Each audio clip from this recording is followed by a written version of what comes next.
everyone, this is Cheyenne Dyson, owner here at Proud Performance. I wanted to make this video to go over everything that I put in the relocation manual I put together for you guys. So if you're seeing this, you must be one of the ones who are joining us over in Sydney, Australia. I wanted to throw this video together to just talk about things that I put in here, and give a brief overview of everything so that you're a little bit more familiar with it. I'll be talking about things like our traveling tips, things you can do in Australia, housing, everything like that. So I threw it all together in this video for you. Here is just the table of contents. Now I threw this together so that you guys had a general guide of where to find everything. If you want to skip through this, which I don't recommend doing, please watch the full thing so that you can get everything that I put in here. But when you're done, if you want to kind of go back, you'll know kind of what page to find everything on and what order it's going to be in, because it does follow the same as the relocation manual. Okay, here I just kind of put together a little bit of a company profile for a little bit of a refresher for you guys. Of course, probably most of this information you already know, but I thought I would make a little bit of mention. I did add in here, how we only have 100 employees, which I think is pretty small in the grand scheme of things. So that is pretty small, and I'm really excited to branch out and get to relocate some of you guys to Sydney, Australia. I think it's going to be a great opportunity to expand us somewhere else that is not in the United States, and hopefully we can grow as a company. I mentioned in here we all should know that we focus on performance parts, kind of modifications, everything like that, changing things, adding aftermarket parts, and making things a little bit more unique than they are when they come straight out of the factory. Alright, here I just kind of wanted to talk about Australia a little bit. Something I found really interesting was that Australia only became an independent nation January 1st of 1901, which is really crazy because that's just, a little bit over 100 years ago. Now, I remember when I was researching, kind of where I wanted us to go to for our relocation. I knew I wanted to go somewhere, and when I was looking at Australia and I came across that fact, I remember I was really shocked because that's not long ago at all. I thought that was something really cool. Now, 77% of Australians do own a car, so it's going to be really great to hit the ground running there and expand there, because a lot of people own cars, so we're really going to be able to market to a lot of people because the majority of them do have cars. So that's going to be really, really exciting. I think that's a great thing. And here I just kind of wanted to talk about our new housing, kind of living situations, because I know that's a huge question. Eyebrows get raised about, well, what are we, how are we going to live there?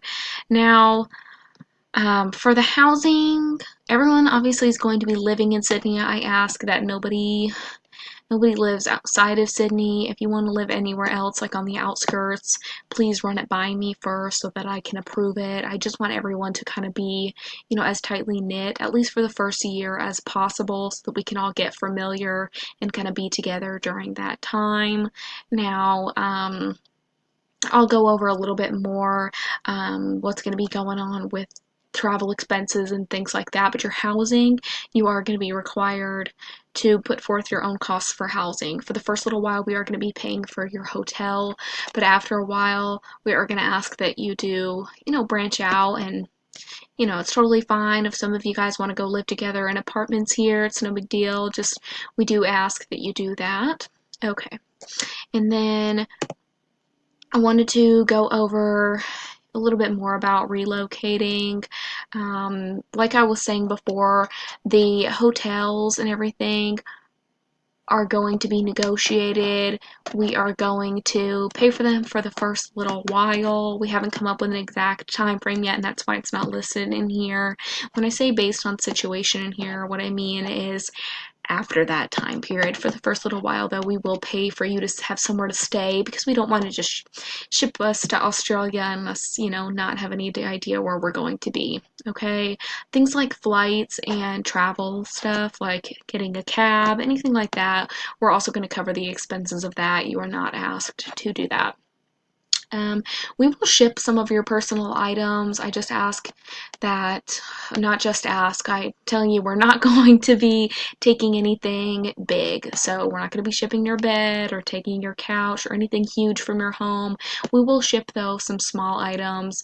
We're going to have a limit, though, to what we're going to be able to take because the cost on that racks up a lot when we're trying to, take a ton of big items all the way over to a different continent. So we just ask that you bring tiny things and please try to limit yourself and not bring everything. There's a lot of shops in Australia and you can get some really cool and unique items there as well. Of course, there is only going to be one vehicle per family, and what that means is if you are bringing your spouse or your child or anybody with you, you're only going to be able to bring one vehicle, okay?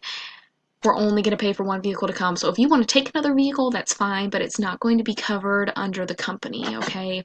You will have to pay for your other vehicle.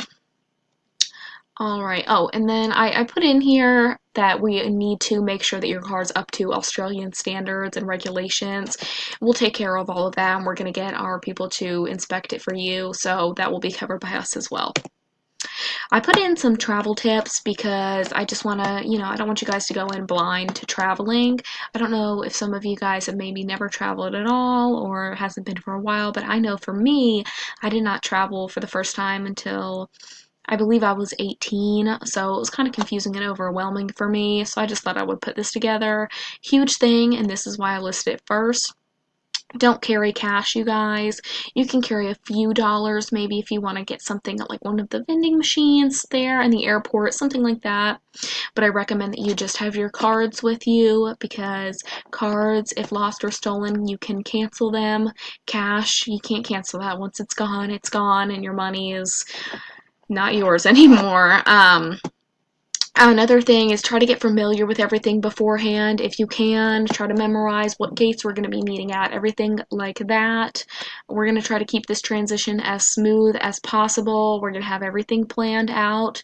So we just ask that you stay together, okay? That's really important. Please don't wander off during the traveling. I know once you get to Australia, you're going to want to wander around, but please, while we're at the airports and kind of moving around from flight to flight, we do ask that you will stay with everybody else. Okay, now this is kind of some fun things that I wanted to go over, some popular attractions in Australia. One of the most exciting things I think is the Royal Botanical Gardens because they give free tours every day at 10:30 a.m., which is really awesome because they are beautiful. It's an awesome sight to see and I would definitely take advantage of it, especially since it is free. Now I put in here they also have a few, they have a zoo and some beaches. Of course, Australia's beaches are beautiful. The rainforest, I think that's really awesome. They have so many different species here. I know one of my favorite ones I'm most excited to get to see here is koalas. Koalas, I'm really excited about those. I put in just a little bit more because I think this is the most exciting part and people are going to want to know what things are available there. I put in here about the seafood because everybody knows that, Australia is kind of known for their seafood, especially their shrimp. Now, if you don't like seafood, obviously you don't have to eat seafood and they do have other foods there.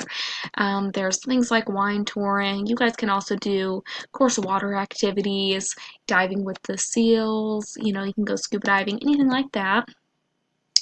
I wanted to list some cultural variations just so you guys were aware of anything that might be different there. Now, Australia is a little bit more laid back when it comes to the business side of things. I wanted to let you know so that in speaking with clients, customers, making any business deals, you guys don't want to be too straightforward, kind of be a little bit more relaxed and just talk to the customer. Don't make them feel like they're forced into a business situation because they are a little bit more laid back, okay? Now, you also don't want to bash any of our competitors while there. That's actually really looked down on. Don't try to raise us up by putting others down. Just talk about our strengths, okay? So that's definitely important.